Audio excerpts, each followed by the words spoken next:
And this fill in the blank deals with Dallas, who has the #1 seed in the NFC. Of course, they are the first team to clinch a playoff spot. Dylan, blank stands in the way of the Cowboys winning the Super Bowl.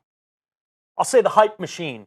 Us, everyone, the fan base, but that whole hype machine hyping this team too much because, look, it's been a dream start to the 2016-17 season for the Cowboys. We know they're going to play in the playoffs.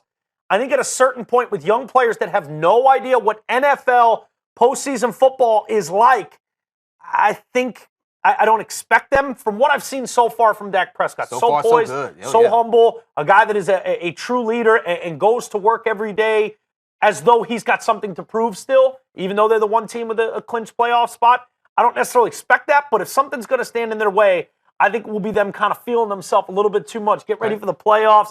Hey, Jared World, as they probably are going to be the first seed, it's going to come through Big D, the whole NFC playoff picture. You got to come to Dallas. We back, baby. And then all of a sudden you forget that you got to go play 60 minutes of football. Maybe they take for granted a good NFC team out there that hits them in the mouth, and the hype machine has them feeling himself a little too much, and they're ousted. Certainly, you have a lot more pressure on you when you get to the playoffs and the expectations following what Dallas has done during the regular season. I'll go with an actual team, and that would be the Seattle Seahawks. A lot of people are going to point to, they lost Earl Thomas. He's a huge part of that defense, the quarterback on the defense. But this is a team that's experienced. They've been through the wars. They've been through the battles. When you look at Russell Wilson, when this guy is healthy, he is just dynamic with this offense, throwing the ball to Doug Baldwin, throwing the ball to Jermaine Kearse. On defense, they still have a ton of guys. You still got Cam Chancellor, Bam Bam, one of the hardest hitting guys in the league, Richard Sherman. We can go on and on with Michael Bennett and the rest of those characters. So we know that they've been to the Super Bowl. They've won a Super Bowl.